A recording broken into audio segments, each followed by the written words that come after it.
ভাই খেলা এবার জমছে, একদম প্রপারলি খেলা জমছে। যদি ধৈর্য থাকে, হাতে যদি 2 মিনিট সময় থাকে, তাহলে কথাগুলি শুনে যান। একদম খেলা জমছে, হ্যাঁ একদম খেলা জমছে। কি খেলা জমছে হেডে নিয়ে আজকে আলোচনা করবো, একদম বিস্তারিত ভেঙে ভেঙে একেবারে ডিটেলসে বলবো কি খেলা জমছে। এই যে একটা মোবাইল দেখতেছেন না, এই যে আমার হাতে এটা মোবাইল, এই যে মোবাইলটা দেখতেছেন না, এই যে এটা কোনো একটা আনঅফিসিয়াল মোবাইল। তো এটা নিয়েই খেলা জমছে। জমছে কোন জায়গায় জানেন? এটি কোনো একটা আনঅফিসিয়াল মোবাইল। এখন আপনারা জানেন যে প্রবাস থেকে একজন প্রবাসী যদি আসে, তাহলে 3টে মোবাইল নিয়ে আসতে পারবে। 3টে মোবাইল যে নিয়ে আসবে, মনে করেন এক্সাম্পল আমি আপনাদেরকে বলি খেলা কোন জায়গায় জমছে, খেলাটা কোন জায়গায় জমছে এটাই বলতেছি। তো তো মনে করেন আমি প্রবাসে আসি, প্রবাস থেকে 3টে মোবাইল নিয়ে আসলাম। কয়টা? 3টে মোবাইল নিয়ে আসলাম। আসার পরে কি করব? 2 মাস এই মোবাইল তো 3টে চালাইতে পারবো। 2 মাসের পরে যা কি করা লাগবে? রেজিস্ট্রেশন করা লাগবে। তো ভাগ্য ভালো, এখানে একটা কথা শোনেন, ভাগ্য ভালো যে শুধু মোবাইলটাই রেজিস্ট্রেশন করতে কইছে, আর কিছু কয় নাই। তো 2 মাস পরে যে মোবাইলটা রেজিস্ট্রেশন করতে হবে, খেলা কোনো এই জায়গায়। এই মোবাইলটার দাম কত? মনে করেন 25-26-এর আশেপাশে আছে। তো এবার এই মোবাইলটা রেজিস্ট্রেশন যখন করতে যাব 57%। কয় পার্সেন্ট? 57%। এখন এইখানেই কোনো খেলাটা জমছে। এই 57%-এর কথা শুনে প্রবাসীরা কোনো অলরেডি মাঠে নামিয়ে গেছে। কোথায় নামছে? মাঠে নামছে। প্রবাসীরা অলরেডি শাটডাউন করে দিছে।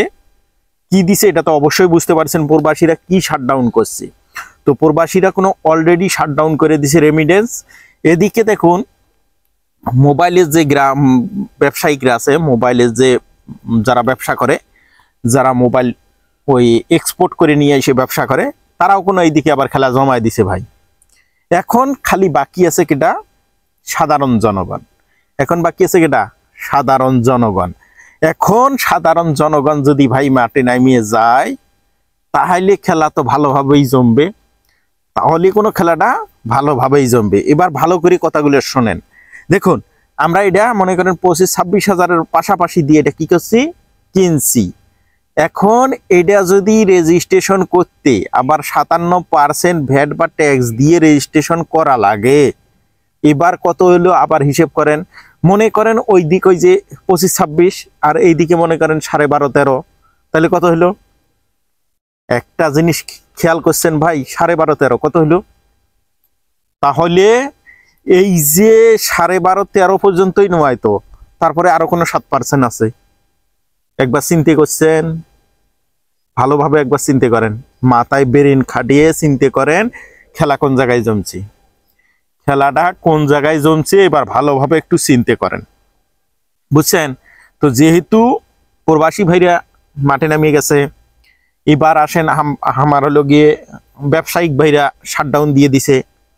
তো সাধারণ এই যে মনে করো এক্সাম্পল 57 না হয় 50 হলো, 50 হলো। এখন দোকানদার ভাইরা মানিয়ে নিল, কিন্তু এই 50%-এর টাকাটা দিবে কেটা? এই টাকাটা কে দিবে? সাধারণ জনগণ। তুমি আমি তুমি, আমরাই তো দেব নাকি? এখন তারপরে কোনো এই সাধারণ জনগণের হয়ে দোকানদাররা কথা বলতেছে, কিন্তু আমরা সাধারণ পাবলিক এখনো বুঝি নাই। কথাটা বুঝছেন কোথায়? খেলা কোন জায়গায় জমছে এবার হিসেব করেন। তো কথাটা হচ্ছে ভাই, আপনারা সাধারণ জনগণকে খালি চাপাই দিয়েন না, একটা জিনিস হিসেব কিতাব করেন। ভ্যাট ট্যাক্স একটা প্রয়োজনীয় জিনিস, এটা মোবাইল কোনো বর্তমান প্রয়োজনীয় জিনিস, সবার প্রয়োজন, প্রত্যেকটা মানুষের প্রয়োজন। এখন একটা সাধারণ একটা গরিব মানুষ যে দিন আনে দিন খায়, তারও কোনো একটা মোবাইলের প্রয়োজন। সে যদি মনে করেন একটা বাটন মোবাইল কিনে, এটা বাদ দিলাম যে তার ওই রকম অ্যাবিলিটি নাই বা ওই রকম সামর্থ্য নাই, সে একটা বাটন মোবাইল কিনলো।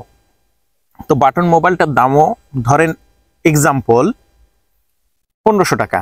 ওখানে যদি 57% নেন, ওখানেও তো 750 টাকা নিচ্ছেন, 750-800 টাকা নিচ্ছেন।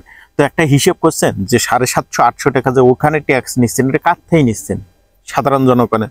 আর সাধারণ জনগণই কোনো আপনাদেরকে ওই জায়গায় বসাইছি যেখান থেকে আপনারা বড় বড় কথা বলছেন, যেখান থেকে আপনারা বড় বড় মানে নির্দেশনাগুলো দিচ্ছেন।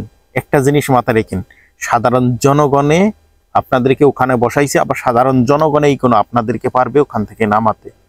জিনিসটা খেয়াল রাখবেন। তো আশা করি মেসেজটা সকলেই বুঝতে পারছেন এবং মেসেজটা অবশ্যই শেয়ার করে দিবেন এবং সবাই লাইক কমেন্ট করে পাশে থাকবেন। এই জন্যে যে এই মেসেজগুলা সকল মানুষের জানা উচিত, সকল মানুষেরই বোঝা উচিত। দেখুন ভাই, আমরা কোনো সাধারণ পাবলিক, আমরা দিন আনি দিন খাই, দিন মজুর। কয় টাকা ইনকাম করি, কত টাকা ইনকাম করি, তার মধ্যে এত % ভ্যাট ট্যাক্স যদি দেওয়া লাগে, তাহলে একবার চিন্তা করেন, তাহলে একবার চিন্তা করেন। তো অবশ্যই আপনাদেরকে মেসেজটা আমি বুঝাইতে পারছি। ভালো থাকবেন, সুস্থ থাকবেন। ভিডিওটা ভালো লাগলে শেয়ার করে অন্য ভাইদেরকে দেখার সুযোগ করে দিবেন। আসসালামু আলাইকুম।